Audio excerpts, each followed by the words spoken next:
Agano inarudisha pesa ya Wakenya. Welcome. And once more, Madam Justina, the role of Deputy President is outlined in the Constitution. Yes. Do you understand that role well? And how would you utilize it if elected Deputy President of the Republic of Kenya, together with your presidential candidate in the August 9th general election? In the Constitution, the role of Deputy President is outlined in Article 147. The first sub-article says that you're to deputize the President and in the execution of his duties.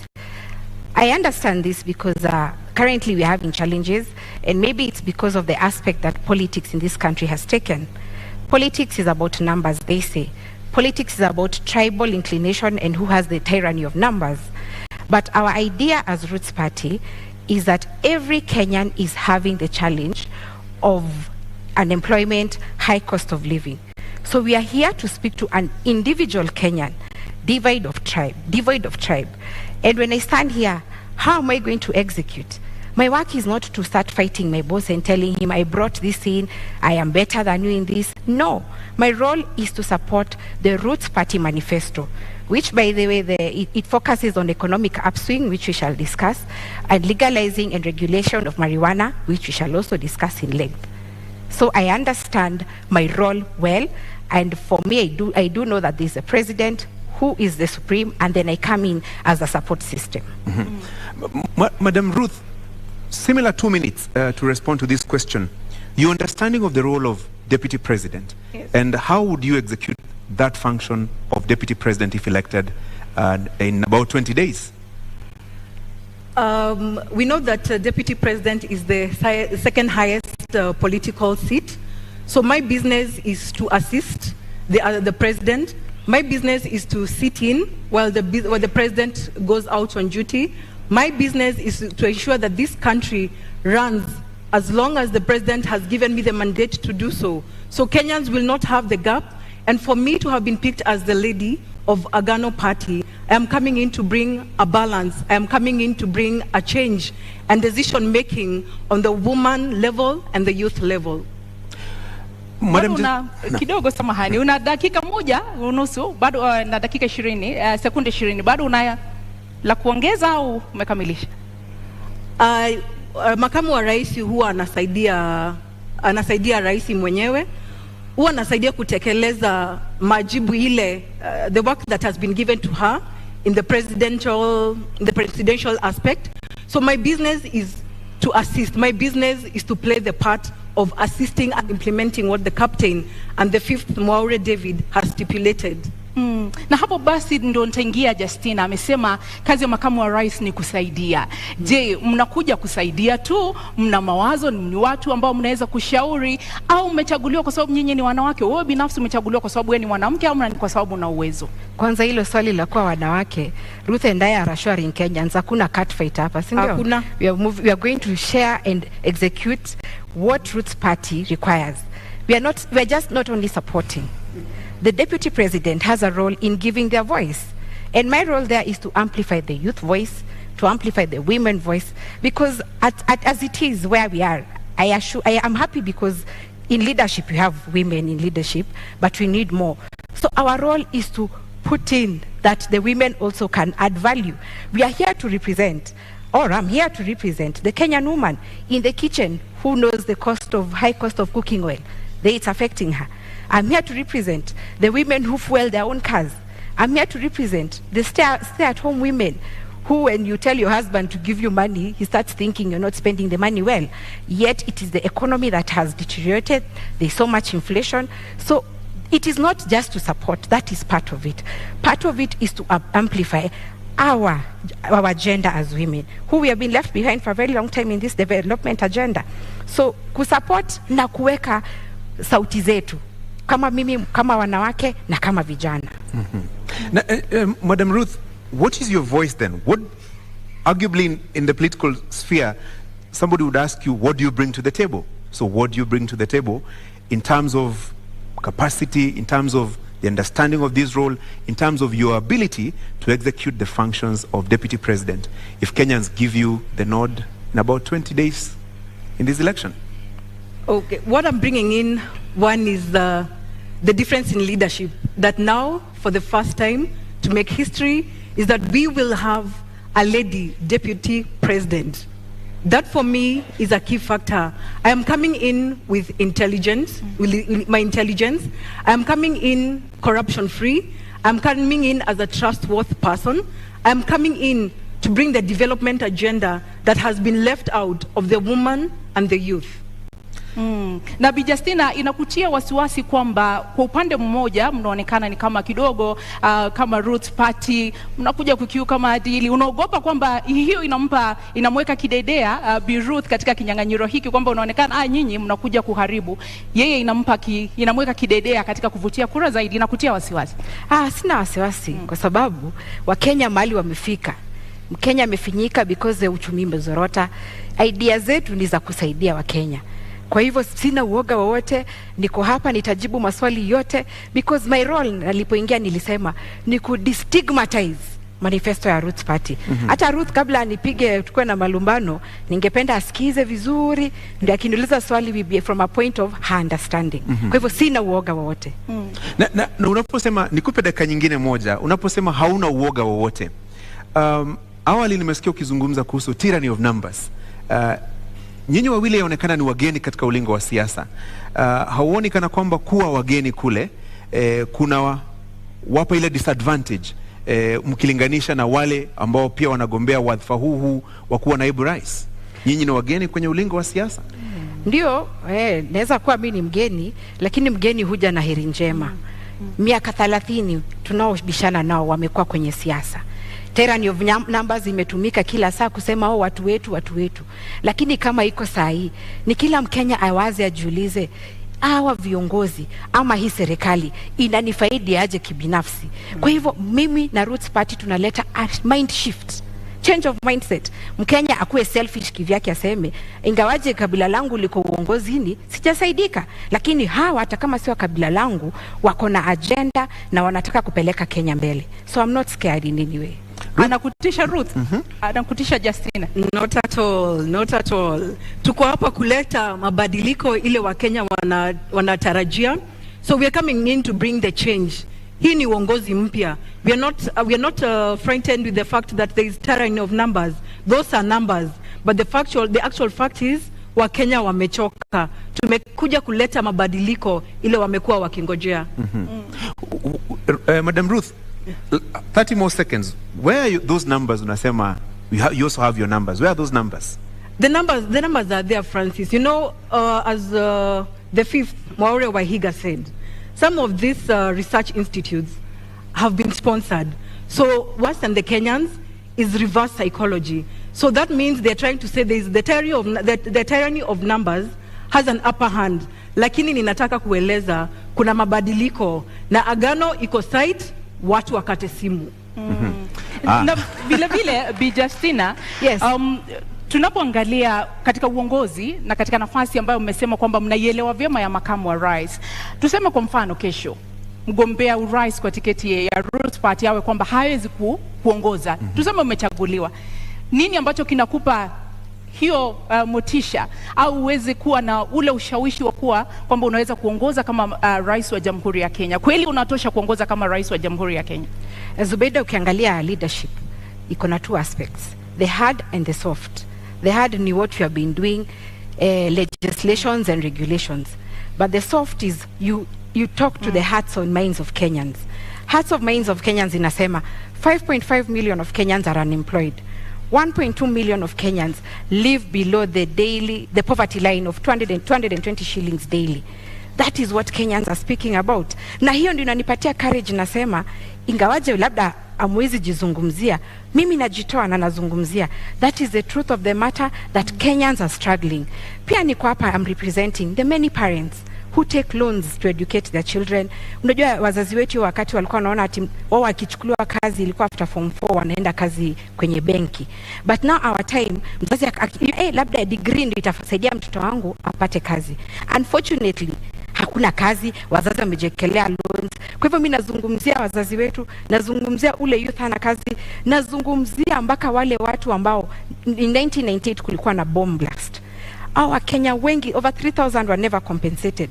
And this comes to the respect. Unajua wenye walilipwa ni watu wa American Embassy and the Tanzanians and those Americans who are victims.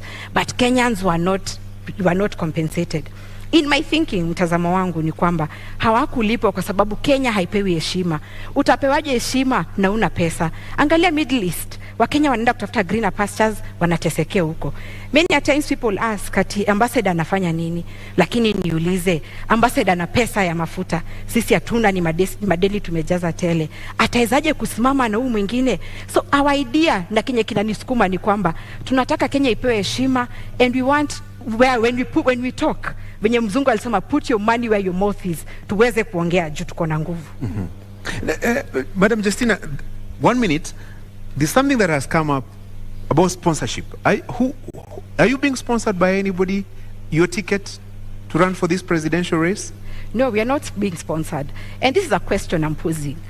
Where should we have the best ideas than the sponsoree, if that's the question? Our idea is unique, we are fresh, we are new, we are not being sponsored. The challenge we are facing is that when we say that this one is doing well, people say we are being sponsored by the other. When we say we anafanya vizuri, tunasema si hivyo. But the politics you are pushing right now is that politics you are doing.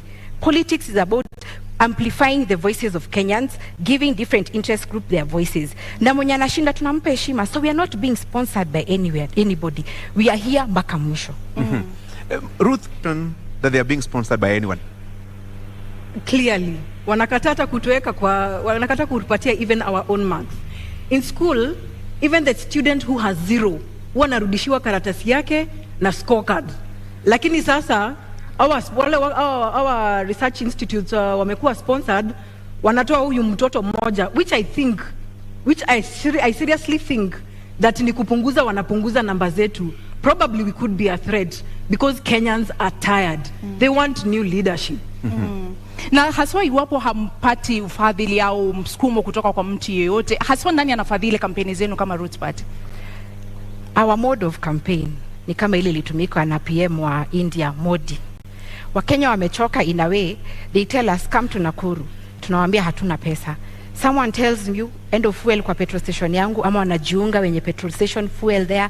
Mwingine lala in my hotel, I'll give you food. Bora mkuje Nakuru muongeleshe watu. That is our mode of campaign. And by the way, hakuna pesa si tumeibia Mkenya. And that is what hiyo kasumba tunataka kubadilisha. Kenyans, I blame you for poor leadership. Because kila sasa ya siasa watu wanasemanga kameiva tunakafunga, because mwanasiasa akikuja you want to be given something. Hiyo ndio ina motivate wanasiasa kuiba, wakiingia ndani they recoup, there's return on investment. Haizi ekelea pesa yake hapo alafu afikiria ati unakula freely. No wonder we have bad leadership. Kwa hivyo wewe Mkenya ukiona watu wanakuja campaign, usituchukie juu hatuna kitu. Sisi tuko na idea ya kupeleka Kenya mbele. In the next 5 years tukiwa kwenye kiti, mtakuwa mnatupatia pesa ya campaign. Na labda ni kuongeza dakika moja, je, Roots Party inakuja kuharibu kura ya vijana na kuharibu vijana? Naweza sema nobody owns anyone's vote. Our role hapa ni kuambia wa Kenya that there is alternative. Si kila siku hiyo 30 years mmeambiwa ati tunafanya hivi. No, ours is to give alternative. No one owns any vote. Na Mkenya usiogope kupigia Roots Party kura ati because when you are nani. And there's also another question. Kenyans are saying you should have started earlier. Let me say this. Official campaign period began on May 29th, 2022. So hakuna mapema tungekuja because we follow the law. Number 2, we have not yet gone into election. So you can vote for Roots Party, usiogope ati jueni wa mtu mwingine. And finally, wa Kenya, kuambiwa that you're owned by someone is negating on our gains on democracy. This debate here has to achieve the purpose. The purpose is to convert the many Kenyans who we never find during the campaign trail, lakini wako kazini. So musikize na tuendelee pamoja. Bi Ruth, labda kuambatanisha na hilo, mmeonekana kutoridhika sana na yale ambayo yanaendeshwa na Roots Party. Mna wasiwasi eti kwamba wanakuja kuharibu vijana, kwa nini? Tuseme ukweli. Marijuana, bangi, we say it is illegal. Sasa hii sera wanakuja kuuza, tunangoja kusikia venye wataweza kutuzia sisi wenyewe. And already, it is an illegal substance. So how do we work around such manifestos? So maybe Justina will let us know further how far they can go with marijuana. I will give an example of kijana moja alikuwa anafanya kazi some place that I lived back then. alikuwa anafieka nyasi at 11 and 11 p.m. na nikenda nikamuuliza, so I asked him the following morning because I had the noise from outside. Nikamuuliza what happened. Okay, I had heard the history that anavuta bangi. So I asked him in the morning, kwa nini ulikuwa unafieka nyasi saa 5 za usiku? Akaniambia, madam, nilikuwa napunguza kazi ya leo. So realistically, kama unapunguza kazi ya leo kufieka nyasi 11 p.m., I think kuna shida na tunaweza kuwa tunaelekea in the wrong direction. Madam Justina, now you seem eager to say something about that? Yeah, I'm happy Ruth is very respectful and she wants to listen to our manifesto. Let me say this. Our idea, and Kenyans, I want us to be very conscious and, open up your minds. And before I explain, let me give you a quote by a guy called Ralph Waldo. He said, in every generation, there are map makers who see opportunities, seize the opportunity, and open man's vision to the future. That is the direction Roots Party is taking. Now, marijuana, it's true, it's unfortunate. By the way, it's true, many people get that I have seen. I cannot say that they are not there. But remember, most people have mental challenges because of one, unemployment, cost of high living, that brings about depression. Alafu unaona watu wanapigana kwa malumbano. So high cost of living can account for the madness in this country. Actually, in Mathare, or rather the statistics in Kenya, 3 million of Kenyans suffer mental challenges. Why is it so? And yet marijuana is illegal. But let me say this, the marijuana we are advocating for. I'm happy that Kenyans have all gone through a science class in primary, a biology class in high school. There's something called species or cousins of plants. The marijuana is a plant, yes. No. Muda umekwisha, lakini nitakuongezea sekunde 30 kabla nirudi kwake Ruth. Wewe binafsi umewahi vuta bangi? Sijawahi na sitawahi. Sijawahi na sitawahi. Hujawahi na hautawahi. Zubeida usikize hapa. Kidogo niulize swali kisha utanijibu na nitakupa dakika 2 kuweza kueleza. Hujawahi kuvuta bangi na hautawahi kuvuta bangi. Ile tutavuta ni ya ku purify. Na mbona mruhusu vijana na mbona mhubiri kitu ambacho wewe binafsi haukiamini? Mbona uhubiri mvinyo ilhali wewe unakunywa maji? Haya, tulia Zubeida usikie mambo. Now, Kenyans, like I said, we are here to open up your vision to the future. There are 2 species of marijuana, or they are cousins, let me say that. Cousin moja anaitwa THC, which has the psychoactive ingredient. That is the cannabis sativa that you hear all the time, imeshikwa na watu wa DCI. But sisi focus yetu ni CBD, or cannabis. That one gives you industrial hemp. So when you go hata venye professor anasema itapandwa kwa expressway and you pick a leaf and chew, it's only going to give a detox, let me tell you. And saiji watu wako na simu zao. Can you Google hemp seed sales in Kenya? Those products are in sale because zinakwambia zinakupatia immunity, zinakupatia omega 3. Unaona, it boosts your immunity. Those products are on sale and they do not have the psychoactive ingredient yenye inafanya watu wana lose focus. That is the bangi you are advocating for. And industrial hemp is used in 9 sectors, namely textile, construction, magari, makeup. Unaona hii makeup tumejipaka. The options, food and beverage, the options are many. So we are not here. And let me tell you Kenyans, consumption ama kuvuta ni kitu kidogo sana. Ruth, unamwamini? Simuamini. Ya kwanza amesema ni ya kupurify. I don't know what we are purifying with bang. I don't know what part we are purifying. Kwa hivyo ningetaka aweze kutuelezea kama ni damu tunaosha, kwa sababu kama ina purify na ni dawa, si tuapishwe 10th alafu 11th hospitali zifungwe kwa sababu ni dawa. Let us hear, how does it purify? I would wish to know. Nimjibu Ruth, purifying si ati detox, kuna difference. Nimesema purify si detox. Kwa hivyo una need dawa ndio. And most medicine is made out of marijuana. Those medicine for epilepsy, cerebral palsy, pains, easy pains, watu wanakuanga chronic pains. So medicine inatengenezwa from marijuana. So already you're consuming. But nimesema purification process. Purification process, angalia, purification process ni, we have a challenge in this country, mainly corruption. 2 billion is lost every day, we were told that. But corruption stems from what? Scarcity mentality. There are no other options in this country to make money. So everyone wants to go into politics where the salaries are lucrative. So your scarcity mentality, unaingia, you are mass for yourself. So we are going to be purifying the scarcity mentality and the bad impact of corruption, colonialism, tribalism. Hizo vitu ni spiritual and we are going to purify them. Ndio ziishe kwa hii nchi. Ndio tukianza kazi, ile siku tutapishwa, Kenya ikuwe safi, clean slate. So we are not smoking ati kufurahisha. Justina, umesema how you don't take the substance. Na umesema that means we are all consumers of bang through medicinal, yes. The medicinal part of it. So that means then why are we having it legal in our constitution? So what is the reason why we have not legalized it from the beginning? That means kuna madhara ile wataalamu wanajua ndiposa hawajapitisha hapa kwetu Kenya. Let me answer Ruth. Ukiangalia Nakada ilipatiwa gazettement in 2001. The economic challenge at that time, we had a government, a new election was coming up in 2002. There was teacher strike, banker strikes, the economy was doing badly. So IMF told Kenya, come up with a law criminalizing marijuana. And you know IMF ni akina nani? China is there, France is there, UK is there, Canada is there, US is there, they have legalized. So for them waliona, our jinga Joanna do, let me use that word, we give them, we curtail their opportunities. Remember we have arable land, plenty of land for this thing. So they curtailed our potential to invest in this so that they can give us loans on high interest.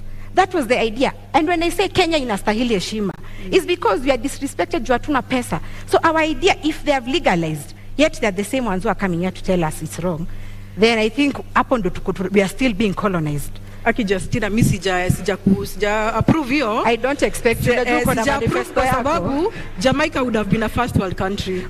They are doing so well in terms of the economy. Their GDP is great, more than ours. Imekaa sana, basi they are doing well. They are doing well. Take a book. Madam Justina, in 2 minutes. Yes. Marijuana is not just illegal in Kenya. It is also illegal in other countries. Yes. We've also seen situations in this country where certain people grow marijuana.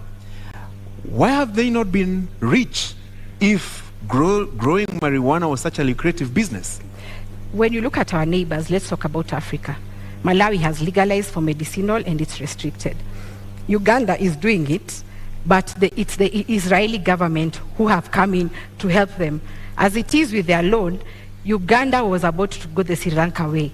So Uganda went to Israel, you know their land is rocky. So they came here and they were located in Uganda, 500,000 acres in terms of a bilateral agreement, and they are reaping returns from that. So the other countries, they have done it. Why not us? Why not us? Why should we not do it? That is my question. And like I said, our role is to open the vision, Kenyan's vision into the future. Marijuana is versatile. I said it is used in 9 sectors. Food, beverage, medicine, construction, textile, makeup, you know, easy fibers za gari. A headlight today, ukigongewa headlight yako, goes for 27,000 for those who own cars. But you know why? Because the demand is in Kenya, but the supply iko China. So of course the forces of demand are in place, na ndio maana inakuwa costly. And I'll say this, there is this governor of Minnesota, he was called Jesse Ventura. Jesse Ventura was in wrestling a while back. But why he was fighting for legalization of marijuana in Minnesota was because after 41 years of marriage, his wife suffered epilepsy. And he was pushing because when he took her to South Carolina, she got well. So the idea is do not control the supply, control the demand by making sure it's going into the 9 sectors that you have said and for export. That is our idea. Madam Ruth, I can see disbelief all over your face. I still do not agree to all this theory. Na ndiposa naambia wa Kenya, kateni simu, agano iko side. This is not practical. The law tells us clearly that it is illegal to have bang. So how else, na amesema, na yeye mwenyewe alisema ama amesema sahi, that they will smoke bang on the 10th. I'm looking for a happy mother. I am a mother. Ruth, I'm looking for a happy mother CBD, not that will no. CBD. I am looking. Allow me to answer.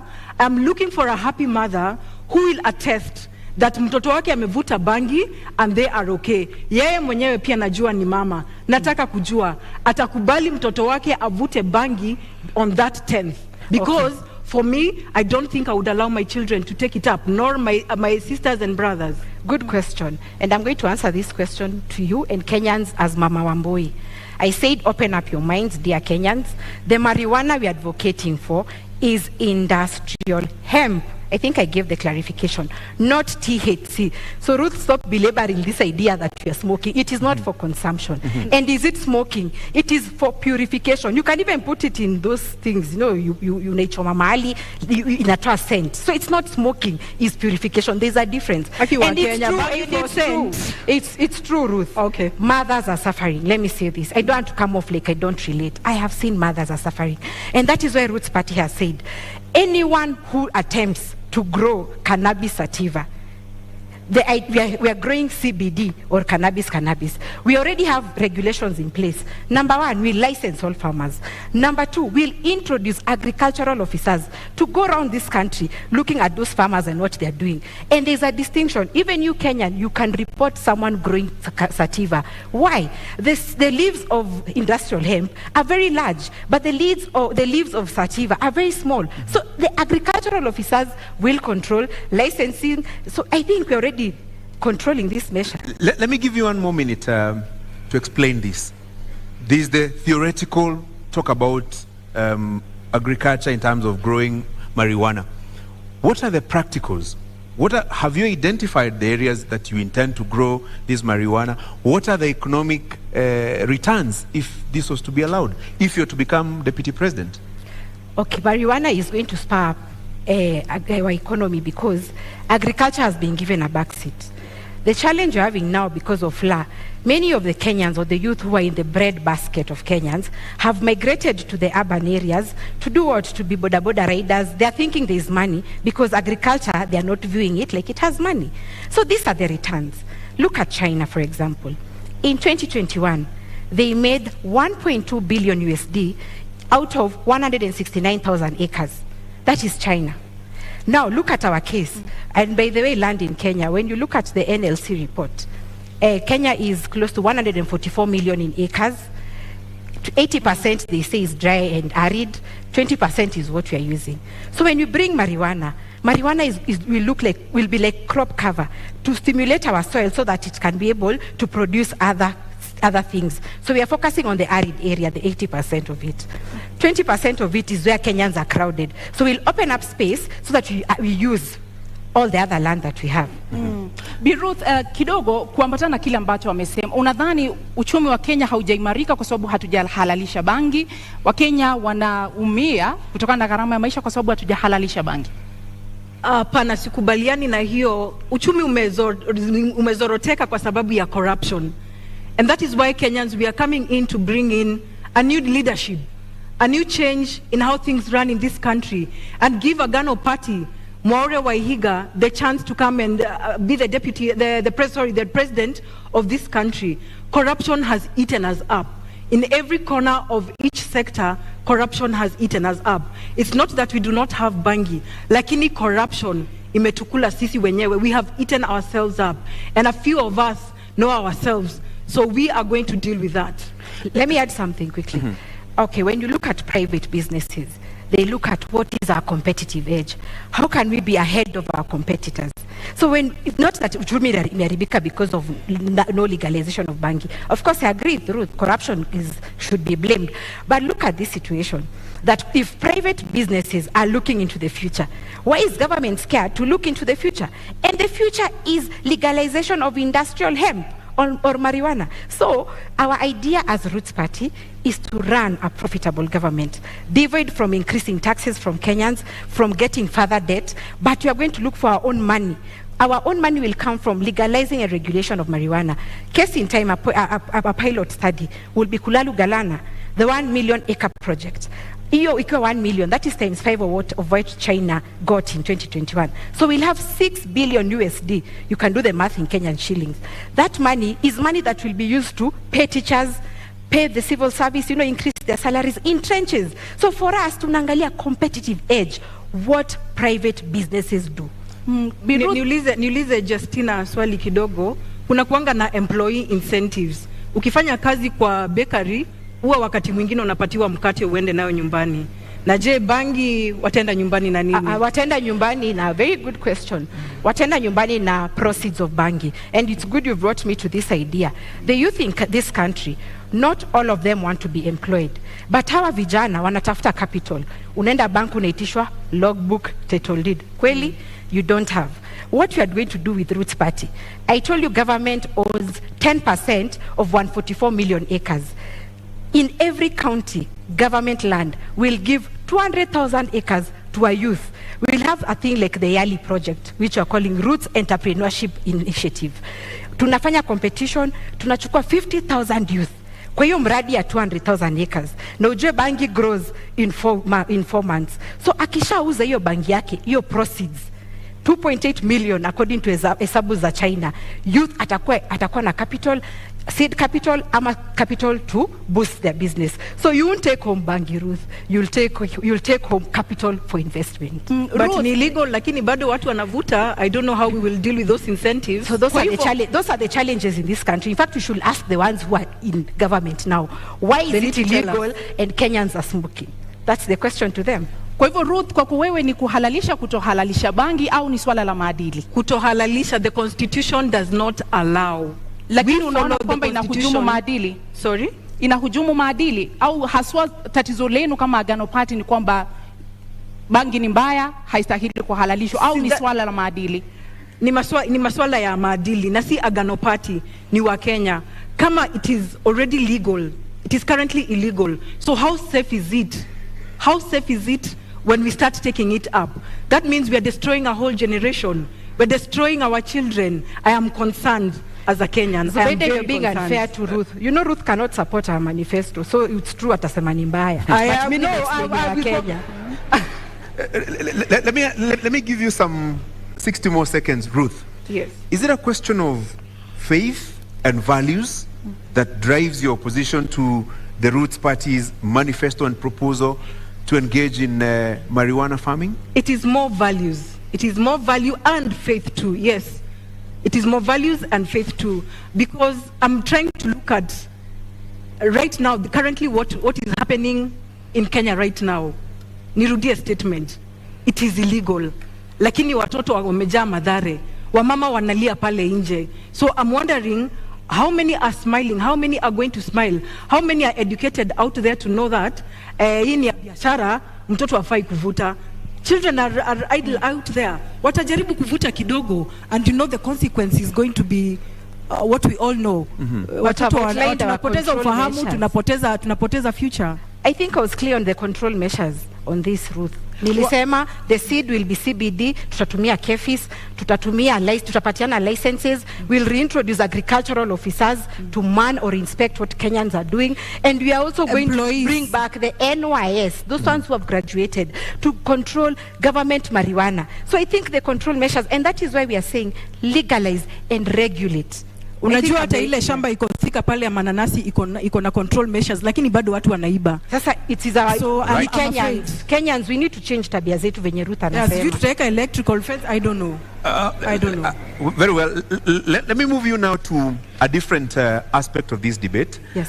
In 2 minutes, Justina, you're not alone in this race to become the next deputy president. You also have Martha Karua, Rigathi Gachagua. What sets you apart from them? And are there issues that you agree with them and their manifestos, and those that you don't agree with? In 2 minutes.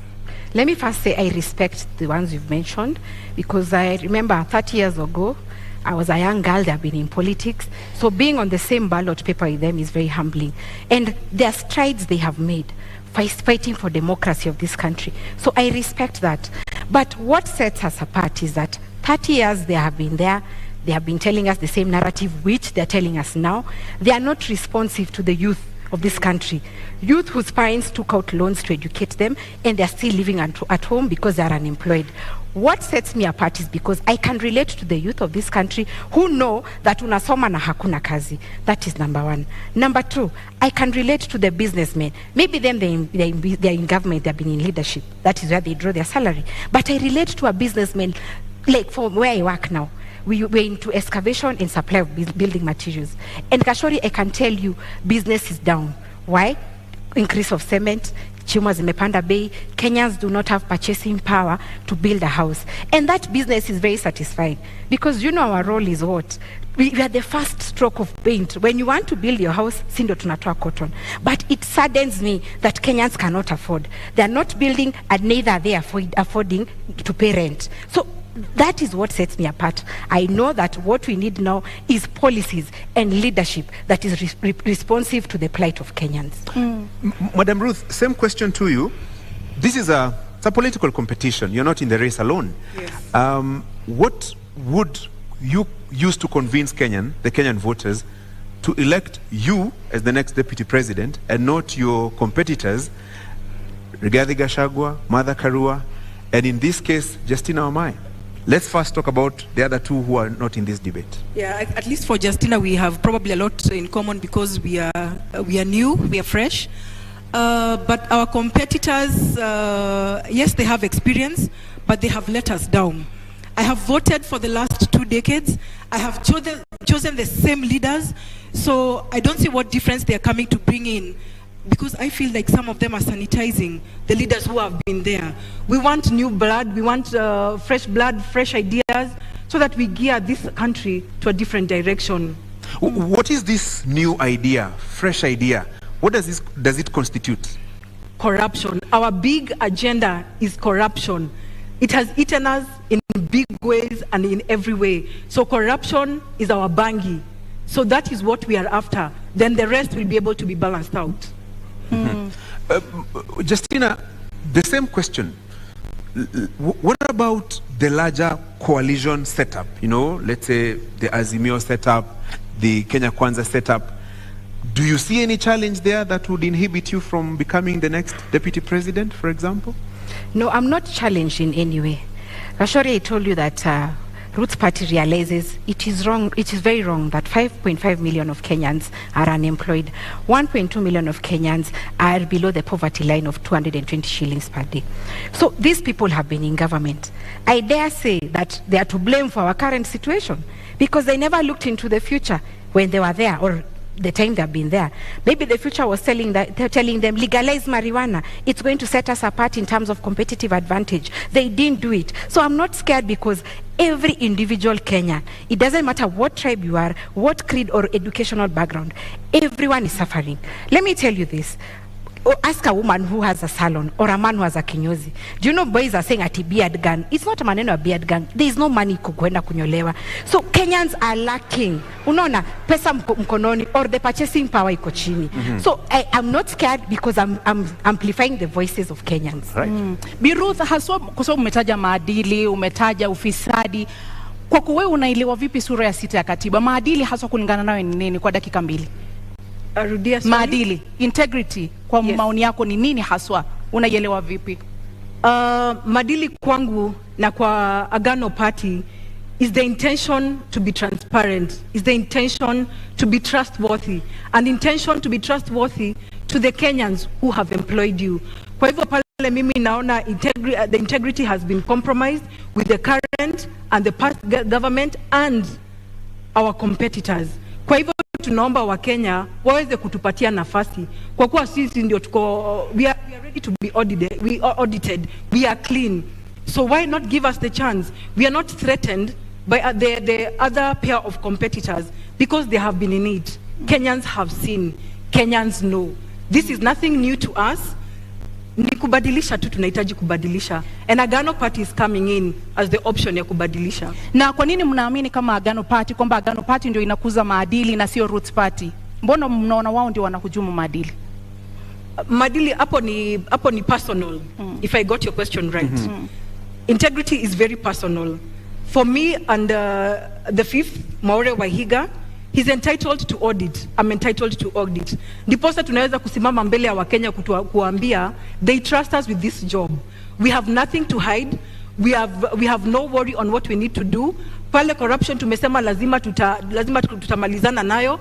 Pesa ile iko nje. I believe this is the only party and the governance that is going to bring Kenya back its money. Ile pesa imefichwa pale nje. The development money that has been kept out, that is over 10 trillion. Inaweza lipa deni ya Wakenya in one single day. Zubeda, one single day. Justina, let me get your understanding of Chapter 6 of the Constitution on Leadership and Integrity.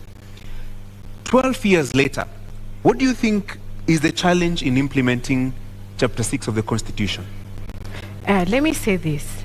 I think the judiciary, and I'm sorry to say this, but they are used to impede the Chapter 6.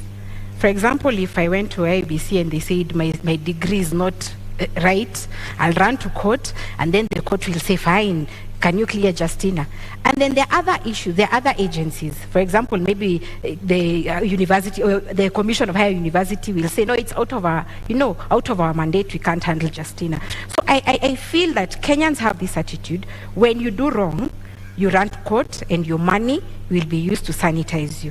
And that is why, as the Roots Party, we are saying that if you're corrupt, if you're not doing the right thing, because integrity is focusing on your conscience, do the right thing irrespective of circumstances. So even those in the judicial system who are rotten, they are going to be subjected to what Roots Party is saying, hanging, because you're the ones who are impeding how Kenyans, the aspirations of Kenyans, when they're looking out for leaders who relate to their challenges.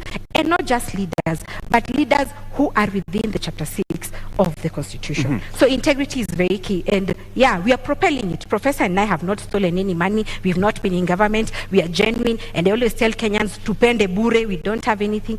Lakini, integrity is key. If we need to go ahead, we have to instill integrity. And let me give this quote because I have time.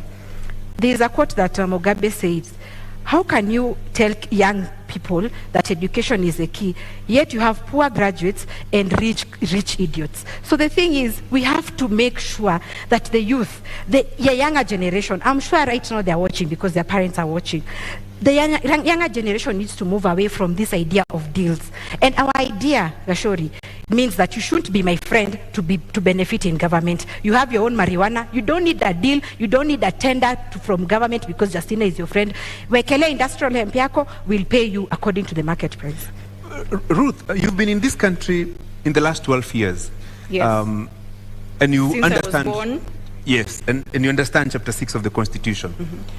When you look at it, what do you think has been the major impediment in the implementation of the leadership and integrity chapter of the Constitution?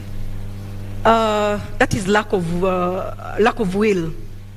We have leaders that are not willing to change for this country. So just as much it's going to cost us, just as much I'd wish to tell Kenyans that without very big words, if we don't decide to change the leadership of this country, it will cost us another 5-10 decades. So integrity is paramount to us as a Agano Party. We are the clean. We are the only option for Kenyan citizen. Tafadhali mtupatie kura. Tutakuja kuleta mabadiliko. Give us practical examples of how you will deal with corruption and implementation of Chapter 6 of the Constitution, because there is the saying, yes, and there is the doing. Agano Party has a covenant with Kenyans to abide to the constitutional law. And we say, if you do not follow the law will follow you. For us, nobody is above the law.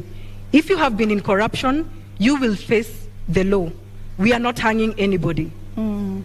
Na umenielekeza mahala ambapo nilitaka kuelekeza wewe binafsi. Unadhani tutaweza kukabili ufisadi kwa kuwanyonga wale ambao ni watuhumiwa wa ufisadi? Agano Party governance yetu si ya kunyonga, lakini tunaweza, we are able to deal with it in an amicable way following the law.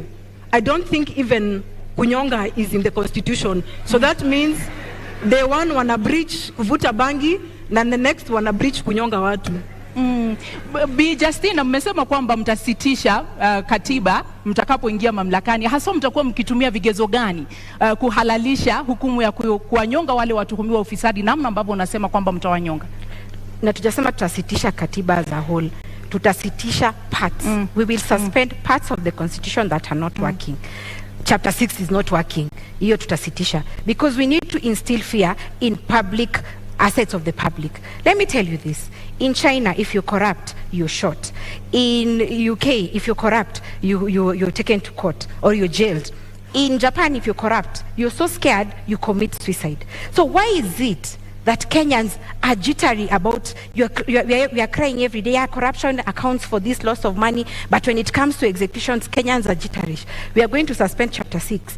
Go back to the Kenyans and tell them, what do you think about this hanging thing? And let me tell you, they are all very happy. They are saying that corruption is accounting to deaths. Look at the badly done roads like Ngong Road. Ngong Road is badly done, a local contractor, and we are assuming that the money was used as kickbacks and then they had to save some little money, so they didn't give qualities. So when that person dies or someone is in an accident and they die, it's not an issue. When medicine is stolen or medical money is stolen and people die because there is no medicine, it's not an issue. Let me tell you, Kenyans, it's about time we be stand on corruption. Our idea is instilling fear in the minds of Kenyans that public mali ya umma ipewe heshima. Na hukumu ya kunyonga iliharamishwa mapema miaka ya 80. Haswa ni nini, ni kigezo gani ambacho mtatumia kuona kwamba sasa inaweza kufanyika, kwa sababu ni kitu ambacho kimeharamishwa nchini Kenya? Ni kwamba mnaona kuna mapengo, kuna nafasi katika katiba ambayo mtarudisha hukumu hiyo, au haswa utekelezaji utafanyika vipi? Unajua hii katiba, Zubeida, ilikuwa copy and paste. Watu walikimbia huko wanaona ati wazungu wanafanya aje. Nao wazungu ama wa China ndio wanakuanga na hizo UN conventions ati human rights issues. Kama kwao they are shooting, where are they curtailing us? And that is why I'm saying Kenya haipewi heshima. We need to be firm on this, because sisi ndio tunajua shida zetu. Hakuna mtu wa UN ama nani who are feeling our pain. Sisi wenyewe ndio tunalala njaa, sisi wenyewe ndio tunateseka, hatuna kazi. So we are going to look at it as Kenyans. In fact, katiba kama ingekuwa inafanywa public participation, ingekuwa ingetranslatiwa in all tribes. Mtu asiseme ati because nani amesoma niko sawa. No. Ruth, the last time in this country somebody was hanged, a convict was hanged, was in July 1987. 35 years later, would you agree, would you support the hanging of convicts, and particularly those who have been found culpable of corruption? Francis, I'll go back to the law. We have a covenant with the Kenyans, we have a covenant with the law. The law clearly stipulates we are not allowed to hang.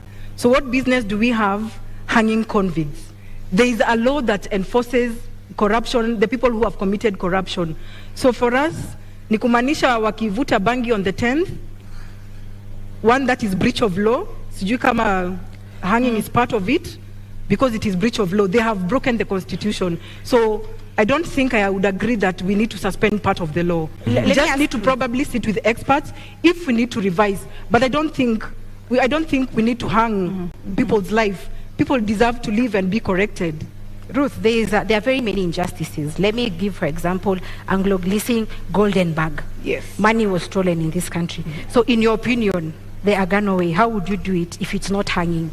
It is law. They follow law. Which is? Si tunafunga. Wamefungwa. Watu Anglo-Gleesing. Sijaingizwa kwa ofisi. Tuingizeni Agano kwa ofisi muone. We will deal. That is the question. We will deal, but you know, if we are saying, why would we want to hang people? You have a sister, you have a brother who probably just needs to be corrected. So why hang?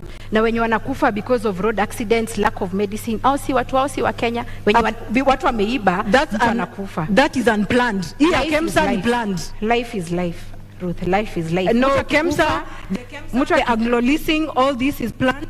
Mtu akigongwa na gari, that is very unfortunate. And God forbid. Those unfortunate instances, we cannot debate on because that. Of road design. We are discussing about surely. Road design. We can. Sorry. We can. Okay. Kwa hivyo Bi Justina, yes. Kama Roots Party, kwa kuwanyonga mtarejesha vipi mali ambayo wameiba? Mtatoa vipi mali ambayo imetumika vibaya, imeibwa, pesa ambazo mnasema zimefichwa katika mataifa ya ughaibuni? Ukinyonga yule mtuhumiwa, hiyo mali itarudi vipi kwa Wakenya? Na wacha niseme, atusemi mtu akigongwa na gari anakufa. Nasema people who are given jobs, like to build Ngong Road, for example, those people want to save on money. So the road design does not, they save money, so wana save pesa and wajenge barabara in a cheap way. But niseme hivi, there is a process, Zubeida. We are not just going to pick someone at because media imesema is they are corrupt. we are going first to kuongeza mshahara vizuri, judges, policemen, we have to increase their salaries because they abet corruption, because mtu ameiba pesa kidogo anawapatia. We have to give them increase their salaries. However, there is a judicial process, a fair hearing. Go process ifanywe na tukusikize. Na pia tunapeana caution. It's not like the chicken gate case in the UK. Hapa Kenya taijaisha. So pia watu wa judiciary, they will notice they have to speed up this nini. So kutakuwa na hiyo wapelekwe the process. We have to get the assets back. We have to recall the assets na pia waende wakanyongwe. Ruth, sijui kama wote watakubali, because if I know I'm being hanged, so why should I tell you mali iko? There is a process. There is a judicial process. Maybe the first two might be caught with the process ya rudisha mali alafu tunanyonga, but someone else will think kama unataka kuninyonga, finish me, wacha wengine wakulie hiyo pesa. Okay, so I don't think I would justify that. But for us, we are saying the corrupt, we will go even for the big fish.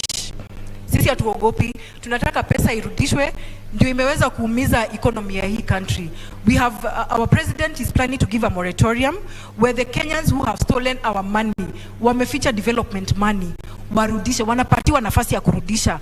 Hapo bale mtu anapitisha ile wakati umewekwa, so from there, the law takes its course. In 2002 there was such. Why has it not worked? Maybe in your opinion, I'm not saying because you're not in government, yes. Ruth, but you need to show Kenyans that you understand.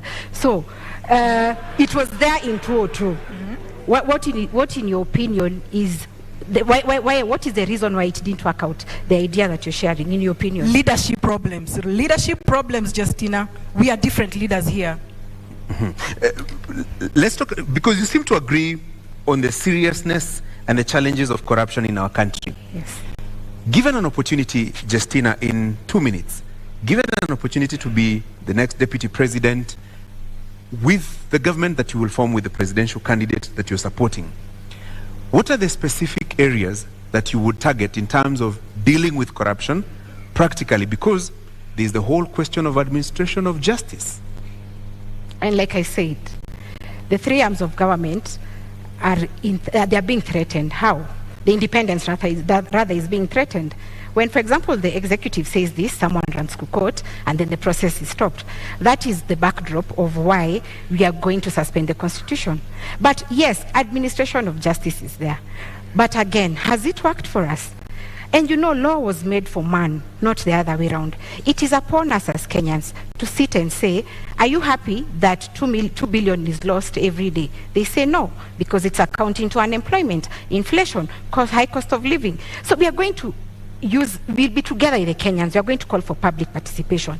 And the Kenyans, I can tell you, they are very happy about it. Because someone is feeling like, I wake up like in Meru, I wake up at 4 a.m. kuchukua hiyo mira yangu, I pack it. Someone is eating the taxes. Mtu anajifanya ndio mjanja kuliko wengine. So Kenyans are tired. Of course, that aspect is there of administration of justice. Lakini Gashori, Kenyans are suffering. So sisi tutaka participate now, and many of them are supporting this. We need to instill fear in assets of the public. Heshima kwa public assets. Bi Ruth, haswa endapo mtaingia mamlakani, mnawapea Wakenya muda gani waweze kuona matunda katika vita dhidi ya ufisadi, na wewe binafsi mchango wako utakuwa upi katika kuona hilo linatimia kama makamu wa rais? For us, we will bring in this in phases. Kuna ile pesa iko nje, in the money that is stashed illegally abroad. For that, we can even say we have started even implementing our 100 days. The 5th, Maureen Waihiga already wrote a letter to the UN and 15 other countries to start processing our money back. That means tuna uhakika by the time we are getting in, kuna wezekano pesa iko imefika, and if not, tunataka kukata hii mfereji. The report that the incumbent president gave out, 2 billion. We actually think it probably could be 5 billion that we are losing a day, including today and until the 9th of August. So for us, tukiingia pale ndani, tunataka kukata hiyo mfereji ya corruption like instantly, so that we also have working capital to jumpstart the economy. Na umetaja pale shilingi bilioni 5, haswa kwa sababu umerejelea mara kadhaa pesa ziko nje. Yes. Ni pesa ngapi ambazo mnazizungumzia sasa hivi na mtazirejesha vipi haswa? Mmeweza kupiga hesabu mkajua ni ngapi na ziko wapi? ni zaidi ya trilioni 10, na ndiposa nilisema pale awali, it is possible for us to clear our debt in a day. It is more than 10 trillion that is out there. This is development money, and that is why tumekasirika, tunataka kuleta hiyo pesa irudi Kenya. Tunaweza kosa kuleta na the first 100 days, lakini wa Kenya, we are committed to bring this money back. And in 2017-2018, budget ikisomwa, the Henry Rotich, he's on clip, he's on record, akisema there is money outside. Here hatuna confirmation that pesa ilirudi. It has only been accumulating over a time. Now, as by the time we were getting into this candidature, it was over 10 trillion that is outside there. Bi Ruth, unaona kwamba mikakati ambao wako nayo kama Agano Party kweli itasaidia katika kurudisha hizo pesa, na unaamini kwamba ni trilioni 10 ambazo ziko nje? Okay, one thing I'm happy about sababu Ruth and I agree that corruption in affect wa Kenya sana. Lakini mikakati zao are not practical. They lack the how question. How are you going to do it? Utanishurutishaje pesa yangu iko huko Swiss account to return it? How are you going to force me? Kwa hivyo the idea is good, but it's just an idea. It lacks practicality. Moratorium. Tumesema tunapatiana moratorium. You know you have money outside there. We give you time to repent. Sisi Agano tunapatiana time to repent. You won't waweze kurudisha pesa. And remember, we have external and internal. We have external and internal. Kwa hivyo pia hapa ndani, that's what I'm trying to say. We have already commenced the process ya kurudisha ile pesa iko nje. Hapa ndani, the local individuals, we will give them the chance to return, so that if they don't do that, sasa the law takes its course.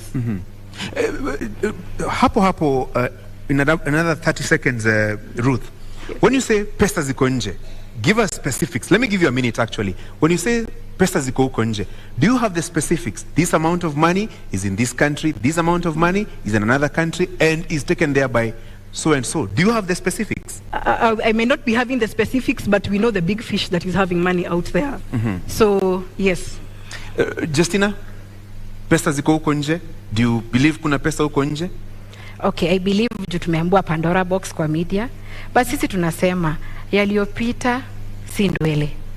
Kama mtu tushajua huyo mtu tampeleka through the judicial process, we are going to recover their assets. Kwa hivyo pesa ziko huko nje, after the judicial process recover.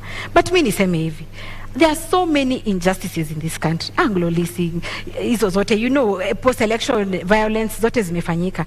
Do we hold on to the fact that we shall never forgive? We want to punish people. I think we should take the direction of Rwanda. After everything that happened in the genocide, tukae hivi tuseme wenye wamehangiwa na we have recovered assets, ni sawa. Mwenye amekata ahame Kenya because hatutaishi na yeye. But the fact remains, let us adapt a forgiving nature, put in firm policies on how to deal with this, and finally give the opportunity. I said people are corrupt because of a mentality called scarcity mentality. Why are they corrupt? Because in government unasikia MP is earning 1 million, huku nje there is nothing that you can be able to get in that value. So tukipeana opportunity of legalizing banking, Kenyans will have money. Maybe niongezee ni kusema, we are not saying we will not forgive anyone. Ukisema utarudisha pesa yetu, we have no reason, we do not have any reason ya kukupeleka ahead na kukuingiza ndani. We just want Kenyans to bring back development money. Sijui venye wao wata jumpstart economy, but that is a long term strategy for us. Pesa irudishwe ndani. Tunapokata mfereji inapoteza pesa 2 to almost 5 billion a day. Tutapata nafasi ya kuweza kutengeneza our economy without having unnecessarily borrow more money out there. Kwa sababu nikisikia venye anasema, then that means wataongeza loan ile tuko nayo saa hii. Roots Party is fighting to pay off the loan. The loan as it is 9 trillion Kenya shillings or 70 USD. 70 billion USD. Our idea is this, Ruth. Marijuana or industrial hemp takes 4 months to grow. And I gave an example that Kenya government owns around 14 million acres. Tufanye pilot test ya Kulalu Galana. In 4 months tumekelea industrial hemp. In 4 months we are going to be able to recoup 6 billion USD. So we are in the process of paying. Hata tukisema Kulalu Galana ndio tunalipa nayo. In 3 years, 6 months. tutakuwa tumelipa deni hiyo 9 trillion. Lakini tuko na shamba, we have times 14, 14 million. So we are going to know how we are going to appropriate this land. But niseme hivi, our idea, and I tell Kenyans, I'm here to tell you the truth, the economy is messed up. You need an honest leader who tells you it's not going to be easy. But our idea is that don't even question us at the first 100 days. That one will be lying to you, atutafanya. But in 1 year, ask me as Justina, did you achieve to get the 50,000 times 2 youth who got 2.8 million each? Because I said marijuana takes 4 to 6 months to grow. Right. So in 1 year, tutaweza kufanya hivyo. Ruth, let me now introduce a discussion on the cost of living. Yes. And I want to give you 2 minutes to tell us, in your understanding, what is the driver of this rising cost of living? And if elected president, let's say in the first 100 days, what would be the Agano proposals to reduce the cost of living? I agree to what you're saying, and I think the 100 days for us, we will repeat that our agenda is corruption. Cost of living has been affected by corruption widely. And if we deal with corruption, I think Kenyans will smile back at us. And the first 100 days, one that was implemented yesterday, na ninajua unga haijateremka, 2 weeks ago, on our manifesto we launched that. We will introduce the subsidy of maize. It was introduced yesterday. Now Wakenya wameambiwa to wait for 2, 3 to 4 weeks for it to be felt. Jana nimepitia kwa supermarket, bado unga ni 230. So for us, we still have to bring the subsidy for Kenyans to be able to eat, because a hungry nation is an angry nation. For us, we're also planning to implement the pay cutoff of 50%. I know you'll want to ask where the deficit is going to come in. Our repayment period for the loan is 1.3 trillion. And the financial year, the last financial year, KRA reported that the payment that was done through the payee was 461 billion. So if we cut off the payee by 50%, that is 230 billion deficit. If we come and cap the repayment period, the repayment of the 1.3 trillion, kumbuka tutakuwa na ile extra 300, ile tutakuja kusongesha pale kwa payee, so that we are able to run our activities as usual and even have a small surplus of 7 billion to run with. That being amongst them. Do you agree with her and the proposals to reduce the cost of living? Okay, first, I can't agree with her, definitely, but cost of living is occasioned by inflation, number one. Too few goods, but there's too much money in circulation. Number two, taxes. When manufacturers have the tax burden, they push it to the consumer, and the consumer is not having any salary increase. So that is the reason we are having this. So let me say this. We are not going to do the 100 days, that's a lie. But you ask us after 1 year when you get into office, that one, we are going to widen the tax base. Why? I said marijuana is used in 9 sectors, across 9 sectors. Example, paper. We are going to give life to pan paper. Pan paper had been given life, but again, the logging law came in, so they don't have raw materials. We'll have marijuana that will be used for that. So our idea is to drive local economies whereby a Kenyan, instead of importing something from China, like the people of Nyamakema, their stuff was burnt for lack of quality, let them organize themselves, have local industries. If it's textile, plastic, paper, printing paper by the way is very expensive. So when we have local economies, we are going to widen the tax base so that a corporate tax shouldn't be 30%. We can lower it because we have more in the tax net. Another thing is to ensure that we give conducive environment for business. As it is, businesses are not comfortable. They are saying that lack of the dollar in the country is impeding their purchasing power in the global supply chain. So when we give a conducive environment, the economies are going to be there, Kenyans are going to be employed, and then we are going to have money. Then the other youth who don't want to be employed in these industries can go into the other thing of investment that I said. We are going to empower the youth financially. Kidogo hapo, hata kabla usonge sana, kwa sababu umesema kwamba hamtaahidi wa Kenya kwamba katika muda wa siku 100 mtafanya hivi na kadhalika. Awali umetuambia bangi inachukua muda wa miezi 4 kukua, na umetuambia kwamba hamtaahidi kwamba mtatimiza baada ya miezi ama siku 100. Kwa hivyo yule Mkenya anakutazama sasa hivi hawezi kumudu gharama ya kununua pakiti moja ya unga. Kwa hivyo unamwambia nini? Huyo Mkenya nitamwambia that the truth is tumeteseka miaka 30. 1 year tunaweza vumilia, but we are putting in, you know, Kenyans need an honest leader. As it is now, hii maneno ya kusarakasi na siasa is what is getting us here. We are being honest. We are saying, of course, they have put in the nini, unga imeshukishwa bei. But sisi tunaangalia the truth. Marijuana also gives flour. We can look at alternatives to the challenges. If maize flour is costly, then marijuana flour can cook ugali, can cook chapati. And then cooking oil. The seed produces cooking oil also. So we tunaangalia kama hii ni expensive, we are going to use this. So the alternatives. So mimi naambia Mkenya, hatutawadanganya. Tumedanganywa miaka nenda miaka rudi. We are telling you the truth. Question us after 1 year. Biruth, unaona Wakenya wavumilie, watumie unga ya marijuana, watalala njaa 365 days from the 9th. But they know the truth. But they will die. No, let's be frank. Of course, we do not need a list of 10 items. I would almost agree, but we do not need a list of 10 items kufurahisha wa Kenya that we can accomplish all this in 100 days. Tuweke vitu realistic. Mkenya aweza kupata chakula. Yule mama anaangalia watoto peke yake aweze kupata pesa ya kulipa rent, kulipa school fees. But telling Kenyans to wait for 1 year, I think it's a long time. The truth is, it's such a long time. Truth. And you know, someone who's been in government, I know they're laughing at us, but the truth is, government policy is about trade-off. What is working for our country? What is working for our people?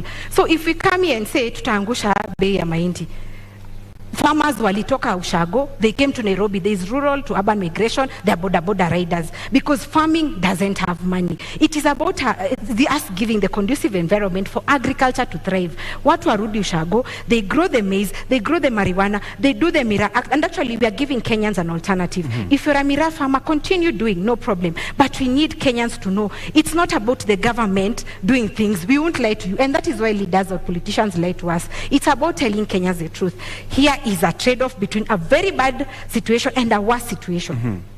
I think maybe I think agriculture has money. Sijui kama hapo tutakubaliana, lakini farmers agriculture has money. I will give an example. My grandmother amekuwa ametegemea majani chai. They have brought up she brought up 8 children. Lakini sai mkulima wa sai analia. So if we restore back our economy, that means hata ule mtu hajasoma ataweza kuongeza pesa kwa mfuko, na tuweze pia kukata hii importation tunaleta ya michele, na kuna project kuna schemes kama za Moya tunaweza patia wakulima nafasi to boost themselves back, na Wakenya waweze kupata chakula ya kukula. Just like even the maize, people are having maize in the granary. Kwa nini tunaleta mahindi kutoka nje? Tupatie nafasi wa Kenya wajijenge. I believe farming has money. Yes. Pia ule akona ng'ombe ananunuliwa maziwa 30 shillings lakini inauzwa 60. Wacha tujaribu kubalance out. Sikusema agriculture doesn't have money. You said but wait, as it is, the global prices, declining global prices. Sai watu wa KISII wanasema 1 kg of coffee or tea wananunuliwa 30 shillings farm gate prices. Sugar cane inatoka 4,112 per ton. Say mahindi 3,000 na say ekelea fertilizer. So the input cost of agriculture as it is so costly that you as a farmer you're not getting money. Na niongea about maziwa hata dairy farmer. By the way, hemp produces animal feed. So our tukitengeneza animal feed which is very costly as it is, they impede maziwa production. Kutakuwa na so much milk that Roots Party is telling Kenyans, and we are promising Kenyans, kutakuwa na maziwa ya Roots na mayai ya Roots, because animal feed will be affordable. Kenyans can take milk as they wish. So our purpose is to reduce import costs in agriculture, but agriculture has money. No, that's when I quoted you, Justina, and I think the pricing right now of the food products is because of a leadership issue. It's nothing that the Kenyans cannot produce. Tuko na mchanga, tuko na maadili. We only need to give Kenyans ile nafasi waweze kulisha Wakenya wenzao. Just that. Let's stop saying ati mahindi in toxins, iko na in toxins, whereas the strategy is kuleta mahindi binafsi, unaleta hapa kwa nchi, unajitengeneza wewe mwenyewe, lakini unafinya yule mkulima ako pale Murang'a, ako pale Kisumu, hawezi pata return on investment. Kwa hivyo let us try to promote what we have locally, because this is a blessed nation. Justina, in 60 seconds, listening to you, then it sounds like it begins and ends with marijuana farming. That is part of our manifesto, and agriculture is the core principle in our manifesto. Let me say this snake farming. As it is, 3 Kenyans die out of snake bites as it is. And we have a law called Wildlife Conservation Act 2013. And this gives us the option of having this snake farming as an income generating activity. So even if you go to KWS right now, the law is there. Ours was just to amplify that voice and give options. Like I was saying, 3 people are dying every day because of snake bites. And why? The antivenom we import in this country is from South Africa and India mainly. But there are over 3,000 species of snakes in the world. So maybe the snake that will bite you didn't have that antivenom. And if it's antivenom, one vial goes for 13,500. And you need between 5 to 10 vials ndio upone hiyo kumwa na nyoka. So ideally utakuwa na 135,000 ya kupona hiyo snake bite. What is our agenda? Our agenda is to look at what we have. We have snakes around. One, we'll have the venom industry. This is where unasikianga mtu huku Shagua amesoma biochemistry, but you don't know where they're going to work. We are going to bring them into this pharmaceutical industry where they are getting the antivenom so that you can compete in the international market. Right. And then protect the 3 Kenyan lives who die because of snake bites. Ruth, in 1 minute, story ya nyoka. Story ya nyoka ninasema for our government, Agano Party, we cannot deal with snakes surely. Tutafunga kwa compound ama ni kuku tutaweka surely. Ndio tupate mayai. Then again, how much do we have to wait for this venom itoshe ndio Wakenya waweze kupata medication, whereas we are going to start, probably, if at all they get the chance to lead from 10th, tutaanza kurea from 10th, ama tuko na za kutosha Kenya. What business do we have putting in snakes here?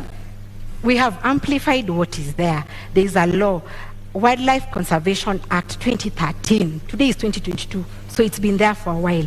And it gives this leeway for wildlife snake farming as an income generating activity. Let me tell you, our idea is making Kenya an export hub, putting money in the pockets of Kenyans. Ndio tunapata ile foreign exchange tulikuwa tunaambiwa tukiwa shule ati Kenya is earning foreign exchange from wherever. So yetu ni ya kwamba let's get other alternatives, income generating activities for Kenyans and to sustain our export manifesto. So how much venom do we need probably? Like I said, do the math. 1 vial goes for 13,000. You can check, you can Google. 1 vial goes for 13,500. If we do it locally, we are going to lower the cost. And remember, even your government, if you win, is going to incur the cost of importing antivenom. So why not have our own here so that we can lower the cost and save the lives of Kenyans as we create an industry. An industry for this venom thing. There's someone at home amesoma biochem. Me unaonanga ama pharmacist sijui nani. They only sell in chemists. There is no employment. Our target ni kuemploy everyone. Mwenye amesoma asiregret. Mwenye hajasoma kuko na hizi zingine economies anaweza invest in. So yetu ni kuweka pesa mkononi. Na Bi Justina, ni baki kwako kabla kurudi kwake, na una muda wa dakika 2 kuweza kujibu hili. Kwa yule mtazamaji au mkulima ambaye anakutazama sasa hivi, imekuwa vigumu kwake kulima mahindi yake au kahawa yake, majani chai na kusafirisha nje. Itakuwa vipi kwake ukianza kumwambia sasa tufuge nyoka tusafirishe sumu? Kama hawezi kusafirisha mahindi, ataweza vipi kuuza katika soko la kimataifa sumu ya nyoka, fisi? Haya, niseme hivi. Bangi, nyoka already kuna frameworks na ziliwekwa 2013, tutafuata hizo. But bangi, ile challenge mkulima sasa yako nayo, tukaangalia kama ni farmer, kuna watu wanaitwa KTDA au coffee board au wote. They come here, they take your produce, they go sell it and then come back to pay you. Many times wanakuja wanakuambia you owe us. Unaona? And that is why farmers wanakasirika, wanasema hii ni ya nini? Our idea of marijuana, because this is fresh, snakes is in the law. Idea of marijuana is we are going to cut down this brokers, these KTDAs atuataki. Hii tunasema buyer representative anakuja kwa gate yako. If you've sold 50 kgs, we are going to ensure ananunua according to the price, market price. You're given your money cash as opposed to venye KTDA inapatianga farmers annually. This farmer needs to educate their children, anataka kusustain maisha yake. That is why farming is no longer lucrative. So we are going to cut off the brokers au watu wote wakopo katikati na buyer representative.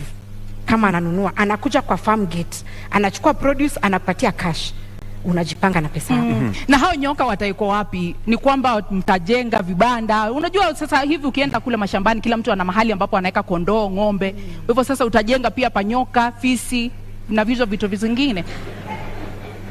Na hii agenda yetu inaleta msisimuko. But I'm happy because Kenyans are opening up their mindset. Maneno ya nyoka. There is the Wildlife Conservation Act 2013 that stipulates the process and the procedures and the systems. KWS itakuja kwako. You give and you show interest, yeah? Expression of interest. Before they give you a license, wanakuja kwako na wana inspect. So hiyo sitaongelea sana because already the law was passed by parliament. But this is the idea. Unaenda express interest, unaambiwa before upewe license, they have to inspect your premises. Can you afford? So we are going to use KWS, and Kenya is not devoid of experts. Wako watatusaidia on how best we can cash in on this. Na nimesema it is being done because we import venom from South Africa and India. They are doing it. Why not us? Ruth, utafuga nyoka? I think for Agano Party, our governance, we leave the snakes to the zoo. Tunakuja kuziona, tunaziangalia, tunasoma. That's good for us. Pesa nayo. Justina, Yes. I'm looking at this from a practical point of view. Yes. If you want to introduce, let's say, tea farming or maize farming, you give farmers seeds, fertilizer, and everything else. So what will you give to somebody who wants to engage in snake rearing? What will we give? Yeah. Like I said, Gashori, the law was passed in 2013. KWS, we are not doing it at Justina or Professor Wajakoya. No, there are regulations in place. Au ndo wataenda na KWS will advise them as it is mali watatoa hiyo nyoka because there's already a research process in place wako hapa Ngong Road ni a government, it's government owned, ni na support KWS in this process. So what we are saying, hatutapeana nyoka. Justina Wamai or Wajakoya won't go and give snakes. No, we will work with the experts, and Kenya haikosi our experts. We'll work with KWS, but the fact is we have amplified the voice that this is an alternative income generating activity. Una la kuongeza kabla tu? Naona KWS wako na kazi mingi ahead of their government. Ya fisi na ya nyoka. For us, we are safe again. We leave them in the zoo. They were expecting, the law is there, the Wildlife Conservation Act 2013. Those were just my remarks. Yeah. Naam, tuingie katika mada yetu ya mwisho katika mjadala huu wa leo ambayo inahusu kinyang'anyiro hiki ambapo kipo, namna siasa zinavyoendeshwa. Kwa mtazamo wako Bi Ruth, katika muda wa dakika 2, unapoangalia jinsi kampeni zinavyoendeshwa, jinsi uongozi unavyoendeshwa humo nchini Kenya, kama mgeni katika ulingo wa siasa na katika masuala hayo yote, ni kipi ambacho unaona kinastahili kubadilishwa katika namna tunavyojiendesha? I would say that I have been a leader. One, I will not call myself a new politician in this field. I have been a leader from the time I was a young girl. And I almost actually got into the Nairobi gubernatorial in January 2021. A governor with David Mwaure. Lakini Kenyans and Nairobians know what happened. Iyo maneno ilisimamishwa. So what I would bring in different is to ensure that we get rid of this PR. Tumedanganya wa Kenya for too long. People have been asking hauna experience, but if the cost of experience is what has happened over the years, I'd rather come in as the new option. Mtu le amebadilika, mtu ako trustworthy, mtu ako na nafasi ya kubadilisha maisha ya Wakenya, kushughulikia wanawake, kupa wanawake sauti, even the youth. Wanarika pale nje wametengeneza jobless corners, but tunasema tunahitaji experience. No, I refuse what the stereotypes are talking about. Ninasema sisi tunakuja kuleta mabadiliko. Amkeni wa Kenya, tunakuja kuleta mabadiliko na uongozi mpya katika hii nchi. Ni baadhi ya mabadiliko kama yapi ambao unapendekeza Ruth? Kwa sababu unasema kuleta mabadiliko yapi? What should change? Corruption, Francis, corruption is big on us. You know, we cannot be able to change agriculture without curbing corruption. We cannot deal with sports Look at what Ferdinand, what happened to Ferdinand. Ni corruption imefanya hii maneno ifanyike. He's a champion. He's going to represent a country. Lakini kuna wale wanatangulia kabla yeye. The person who is supposed to be bringing glory back to us is the person who is last. Is given last priority. Kwa hivyo haya mabadiliko sisi ndiposa tunaegemea upande wa corruption, because it is a cancer in this country and we need to get rid of it. Let me give you some 60 more seconds. Haya mabadiliko unayozungumza, how will it affect health? How will it affect the young people who have no jobs? How will it affect infrastructure development na mambo kama hayo? Tukipambana na corruption, tutakuwa na operational capital. Remember, we'll be able to create jobs for the youth. Kuna wale wamefanya degree, 2,000 of them probably after every year wana graduate, hawana makazi. Wakienda kutafuta kazi, they're being asked for 3 years experience. It is not bought over a shelf. Tunataka kupatia the graduates nafasi waweze tunapatia graduates nafasi kuweza kuingia kwa makazi with a minimal experience with a minimal experience, which means tunaweka mikakati ya kuweza kuwapatia nafasi kuingia immediately after graduation. There's a graduation program. Na watu kama wa informal sector tunamsha the industries that have been dead. During COVID, we got to learn that we can make masks we can make locally masks. Kwa nini bado basi tunazileta? To employ wanarika walipo hapa ndani waweze kutengeneza mask. You can imagine we are even importing toothpicks. Situpatie wanarika in the informal sector nafasi waweze kujijenga pia. Justina, what should change about our way and mode of doing politics? Let me say this about health. Ukiangalia as it is, if you have for example, you're told to come for an MRI, to get an MRI scan or dialysis, ukiwa Turkana, you have to come to Nairobi for NHIF to give you authorization for that. Assuming you're very, very sick, so you have to come with someone. You travel from Turkana to Nairobi. Up until 2018, it was working. I don't know why it stopped. You come here to Nairobi, maybe upate watu ni wengi kwa NHIF office, so uende bado ulale, there's cost of even spend in Nairobi, and then you go back. What I'm thinking, the change we need in Roots Party, what we are pushing as Roots Party. Number one, NHIF zote in all localities and branches, can they authorize this thing? So that kama ni dialysis, kama ni MRI, we were told that machines were bought. Why should they come to Nairobi all the way from Turkana or Mandera for authorization in Nairobi? So that is the change we want. Number two, doctors are professionals.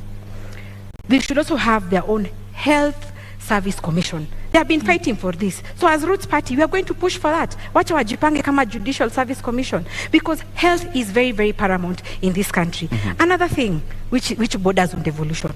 Our idea as Roots Party is that we've seen that 15% is not possible because national government is not able to give county governments, and county governments are crying. When we say we are going to suspend the constitution, that comes into chapter 11 of devolution. What we want is for the counties, they are already organized in caucuses. Wajipange, they get their own revenue, wagawane according to their regions. They are only going to give national government ya roots 10%. Iyo, a doctor wa county atalipwa, suppliers who've been auctioned because they have not been paid watalipwa, unaona, and service delivery ya county will be manageable. So that is the change we are pushing as Roots Party. Na Bi Ruth, katika kauli yako ya kumaliza una muda wa dakika 2, ni kipi ambacho mtakifanya tofauti na utawala ambao upo sasa katika kauli yako ya kufunga? Wakenya tunaleta transparency, Wakenya tunaleta uongozi mpya, tunakuwa, we are the new broom. We are the people who are coming to clean up the corruption. We are people who are coming to stabilize the economy. We are concerned about our youth. We are concerned about the women plight, just as like the disabled, the people with disability. So give us the chance to take care of you. You are our bosses. It's paramount to know that you are our bosses. You are not the subject. So give us the vote and we shall bring in the change that we have been talking about. Kauli yako ya kufunga, Bi Justina. And I called for mindset change when tulikuwa tunaanza hii debate. Kenyans, let us respect the media owners. They have organized this debate. And the purpose of this debate is to give you an opportunity to ask your leaders questions. And here we are. So don't see it like it's something that you time wasting, ama mulisha amua. No. If you need a different Kenya, a transformed Kenya, this is the opportunity. Let me say this as Roots Party. We might come off as jokers, as not serious people, but one thing we are doing is to push your mind and to ask yourself, by the way, my tribe doesn't help me, but the challenges I'm facing as an individual is what I want my government to help me with. So we are coming in with fresh ideas. We are coming in with the idea that Kenya can do better. Kenya is beautiful. We have athletes who we are always trending that they are doing well. We have musicians who are doing well. But when it comes to leadership, why do we have low self-esteem? Why do we choose people? Why are we scared to go a different direction? So my call to Kenyans is that Roots is different. We are giving you a solution. We are explaining to you where we are going to get the money to run government projects, and we are ready to serve you. So be different. Don't feel like anyone owns you. Don't feel like you're doing someone a favor. And for the 44 million undecided, I hope I've convinced you. And the ones who are decided, I hope I've converted you to vote for Roots Party, because this is the government and the party for the future. Thank you very much. Asanteni sana. Mnaweza kupokezana mkono. Thank you. Na wanavyosema wahenga, kilicho na mwanzo lazima kiwe na mwisho. Hii sasa ndio tamati ya mjadala wetu kati ya wagombea wenza wa kiti cha urais. Indeed, our appreciation to candidates Justina Wamae and Ruth Musheru, and to you, the audience here and out there watching on television here in Kenya and around the world. Thank you all. I'm Francis Gashuri of Citizen TV and Inoro TV. Nami naitwa Zubeida Kananu Kome kutoka KTN News. Usiku mwema.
Tusikubali kutenganishwa na siasa. Tusikubali kuchochewa na siasa. Tusikubali kuchochewa na siasa. Wakenya tusichukiane. Wakenya tusichukiane. Wakenya sisi ni ndugu na dada.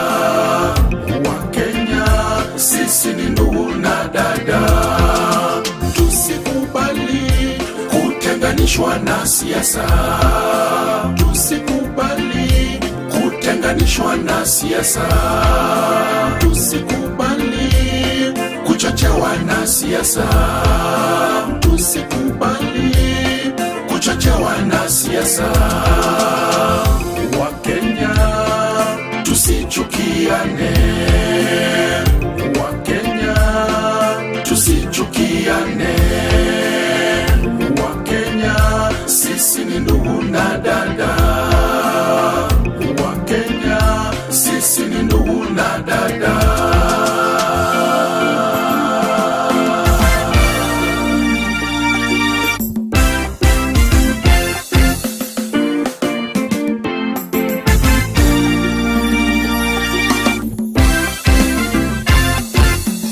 Siasa ni ya siku moja. Siasa ni ya siku moja. Itapita, tutaendelea. Itapita, tutaendelea.